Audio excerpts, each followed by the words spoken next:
Okay, I'm back on the record. We're outside the presence of the jury. We had just concluded Dr. McGregor's avowal testimony. I turned the record off, but Mr. Eggert wanted to add some additional argument. Judge, we believe we should be permitted to present this testimony. Walk up here so you're just closer to a microphone. Thank you. It goes to our right to present a defense under Crane versus Kentucky. We do not believe it goes to the ultimate issue in the case, but even if it did, we believe we're entitled to present it. The questions from the jury show that they still believe many of the things about many really of the shibboleths about misidentification, that you can recover memory, that trauma, memory can get better after trauma, that just when the person slapped their knee, Professor, how do you explain that? Doctor, how do you explain that? That must mean the person's right. All these questions that the jury ask go, is he certain? That means he's right. If he slapped his knee, he's got to be right. He has the ability to regain memory. All of these are contrary to actual scientific evidence, and that's why he should be able to relate his testimony to the jury. He's not saying whether Mr. Claycorn's right or wrong, but he's relating the scientific facts, bearing on the factors relating to misidentification, and saying in his opinion that there's a high risk, extraordinarily high risk of misidentification in this case. That goes to the heart of the defense. That is the defense, and we believe that the jury should be absolutely permitted to hear this testimony from this expert as to whether the identification in this case and whether there's a risk of misidentification in this case. And I would ask again, Judge, point out that it's a cross-race identification based on a look for, at best, a matter of seconds on a partial face. I didn't see a whole lot. I mean, it's honestly your classic conviction of a black person by a white man on a big look with nothing, and nothing will save this man at the end of the day, Judge, because there's no other evidence, there's no DNA, there's nothing that would ever save him. And we think it's critical that the jury hear this testimony. It goes right to every part of our defense, and we believe that they should hear this testimony, and we would ask the court to do so. Thank you.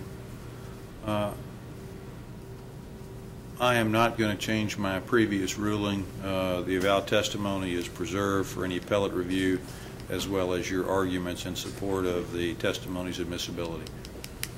Thank you. May we release Dr. McGregor? Yes, Your Honor. Dr. McGregor, thank you very much. Right. What next? Thank you. Detective Nard. Okay. Additional avowal testimony from Detective Nard, or additional testimony which will be avowal testimony. His questions. I think some questions he wanted about Flanagan.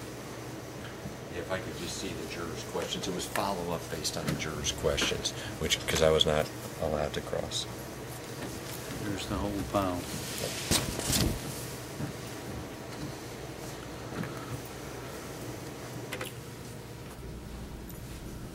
Detective Nard, you can have a seat again. Yes, sir. I have placed you under oath once today, Yes, so sir. You are still under oath. Yes, sir. This is avowal testimony, obviously not presented to the jury, but being placed into the record for any appellate review. Yes, sir. Detective, you were asked a question by a jury why you just showed a photo pack of one person to Mr. Claycorn. You recall that question from the jury? Yes, sir. And, sir, is it fair to say that ordinarily you show 6-person photo pack? If no identification has been made, yes, a photo pack containing 6 photos would be shown, yes. Because a 1-person photo pack is considered extraordinarily unfair, correct? In some cases. Well, you would never do it in the normal case, would you? If somebody was a victim in a case where they said, you know, Mr. ABC did it and I've known him for X number of years, yes, I'd take 1 photo. But that wasn't the case here, correct? He has not known him, but he did name him, yes. So, in the normal case, you would never show a 1-person photo pack, which is what you've already testified to. If they do not know the person, have not named the person, yes, I would show a photo pack containing 6 photos. And I guess we're going to respond, per question. I mean, I put some stuff on by val too. Yes, let let him go through all of his eval questions, and then you can go through your eval questions. Well, in response to it, I mean, I had a couple of follow-ups on that one, then have the next, I mean, he can do each question, then I'd go back and, or do you want I'll just hand you the question. question and answer? Yeah, take good notes, because Okay. just like direct and cross-examination. Well, okay. That makes sense. Fact is, though, police are trained in presenting photo packs, correct? Some training, yes. There's no formal class that I'm aware of.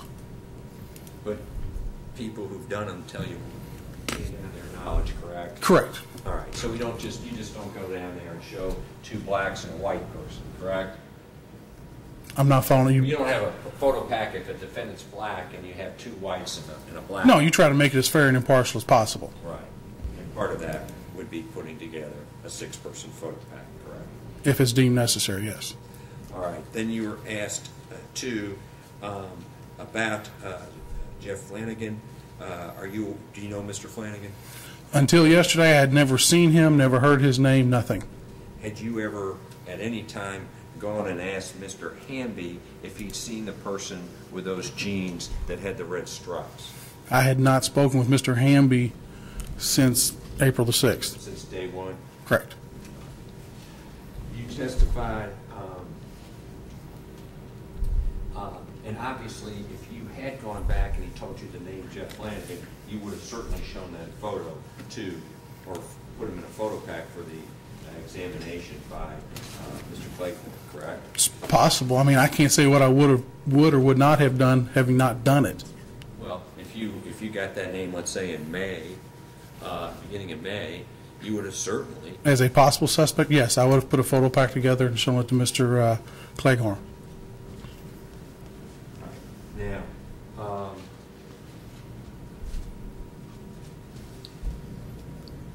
the crime scene unit didn't get there until 9:37, correct? I believe that was the time, yes. Okay, and that would be an hour after the shooting, is that correct? Roughly, yes. So we don't know if really they got all the shell casings, correct? We got everything we could locate. That's correct, but they didn't get there until an hour after the crime, correct? As the first responding officers arrived, it was roped off, Well, which is, you know when the first responding officers arrived? it was during one of the 911 calls, I know that much. I don't know exactly the time they arrived on the scene, no. Okay. Can you rule out that you got it? Do you think you could, I mean, it could be there was another shell casing you didn't get? Anything is possible. I'm saying we located all that we could locate and collected all that we collected. I'm sorry, they collected it. You were asked about whether Claycorn's fingerprints, these could be Claycorn's fingerprints. Well, to know, you just have to take Claycorn's fingerprints and have them compared to the fingerprints in the car, correct? That could be one way, yes. Well, that would be one way you could do it. Yes. Correct? And that would show you, wouldn't it? Yes. In terms of whether the bullet came from, and the arm came from the revolver or the automatic, the crime lab may be able to tell us that, correct? I'm not a ballistics person, I don't know.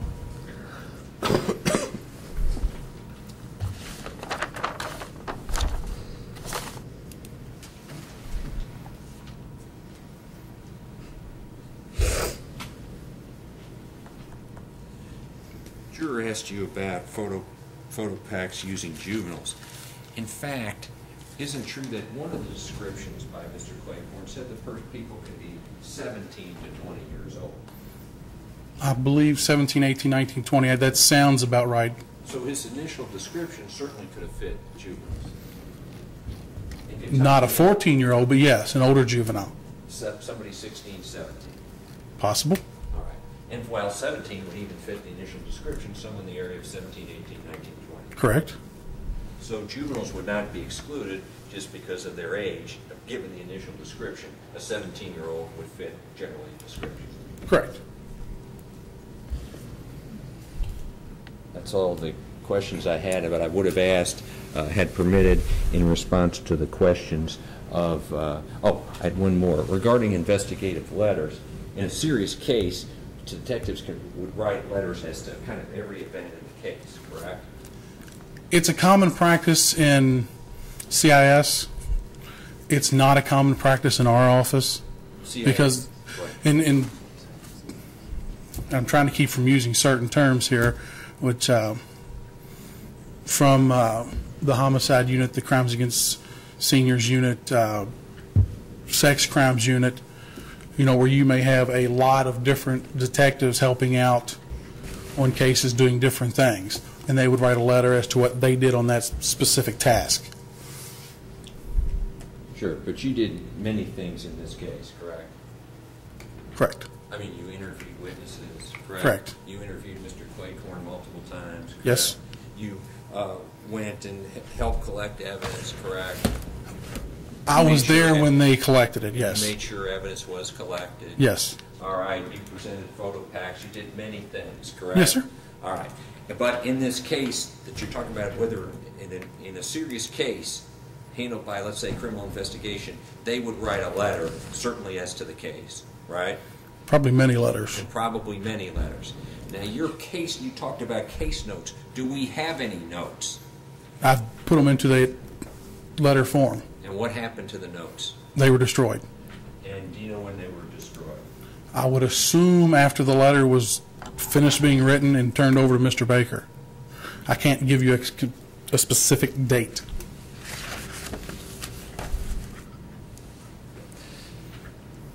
Yes. Kenny, how did you type that investigative letter? It has a start date of somewhere in May of 6 of 07 and it ends somewhere in 08. I think the date's listed in the roughly, it's a page and a half. Is that right? Yes, sir. And I sent you and gave them a discovery that, hey, I need some stuff to turn over in discovery. Can you get me? And I sent you a list by email, right? Yes. Okay. In terms of what's in that letter, is that something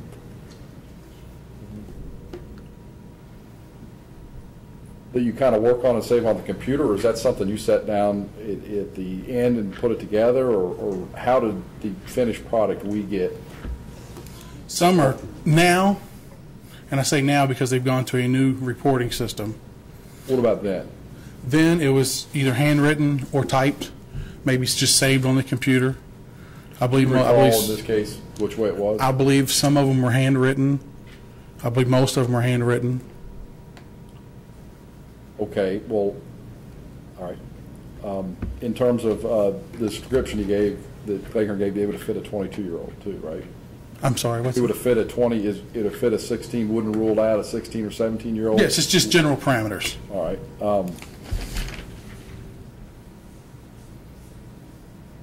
How long have you been working in the Second Division? I've been there since September of 1998. Okay. And you have no knowledge of Jeffrey Flanagan? I've never had a dealing with Mr. Flanagan. But yet,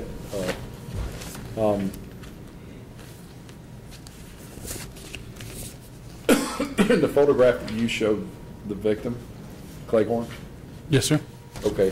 What information did he bring to you? Let's do it this way. He came and told you, he said, I know the guy who shot me. His name is John Jones. He's known as Hot Boy, and I saw his picture, and I'm sure it's him. Yes. And then you went to your computer and looked for a John Jones. I pulled up his photo. That photo came up, and you're like, is that him? I showed him the photo, and he said, that's him. Okay. And was it the same or a different photo than was shown? It's a different photo that was on than what was shown on the news.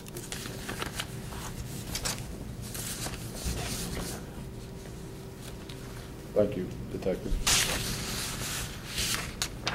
Anything else, Mr. Eggert? No, Your Honor. Okay. Thank you, Detective Nard. You can return to counsel table. Yes, sir. Oh, that's a list of the questions. Thank you. And Judge, I know you already do, but obviously we would ask that all the questions asked by the jury be preserved in the record of this case. They are. I typically take these, I segregate them per witness that the jury asks on. So, for example, I have all of the questions stapled together that the jury during trial asked to Detective Nard. I put these in a separate manila envelope that is labeled questions asked by jury during jury trial. Those are held separately from questions asked by jury during deliberation. Anything else you all would like to address today? No, Judge. Judge, I'm almost finished my case, and I would plan to finish it up first thing tomorrow, if anything. Okay. Now, tomorrow's Friday, isn't it? Yes. We have promised the jury that this case will be over on Friday. Well, I believe it will be, Judge. So that would include a guilt phase determination and, if necessary, a penalty phase determination. So I want the Commonwealth to be ready, if physically feasible and necessary, to present penalty phase testimony tomorrow. Oh, just want to cross that bridge. We'll be ready. Because we still need to get the, I understand the testimony tomorrow, if they offer any, will be consistent. Here's a question I have for Mr. Eggert. You asked a question. I think it was to Detective Nard.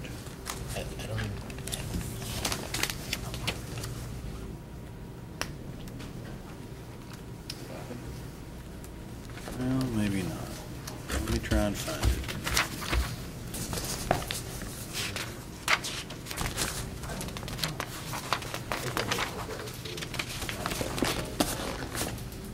Oh, yeah. This was in Mr. Eggert's cross-examination of Detective Nard. It was at 1:52-ish. You showed him the Flanagan photographs, and then you asked, was Flanagan's photo on the Wave 3 news coverage? Right.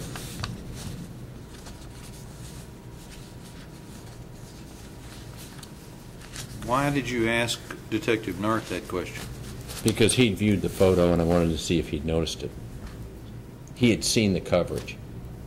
He had seen the coverage independently from this case? No. No, Or Judge. He'd watched. In this subpoena for Jones, Flanagan's image appears very briefly. This is the one that you just got?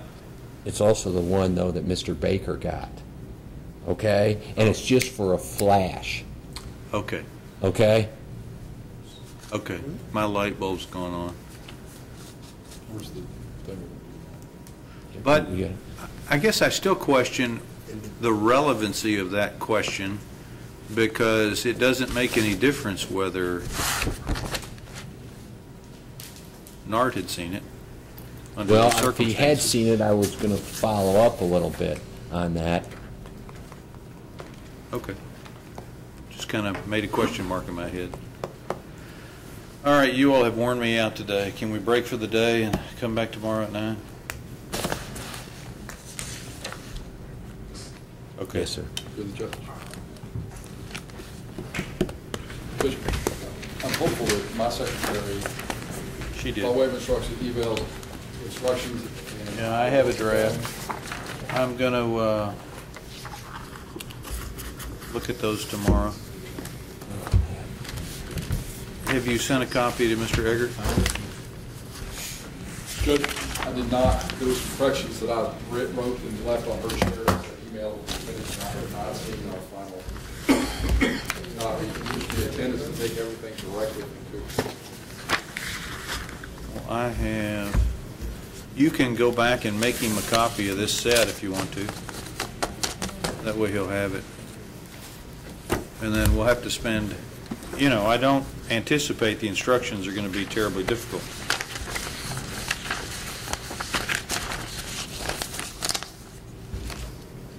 But at least he'll have a copy of what you've tendered. Mr. Eggert, do you anticipate submitting any instructions? I may have one. Okay. Well, at some point in time tomorrow, we'll have to be prepared to talk about that. Okay. Thank you all. See you tomorrow at 9.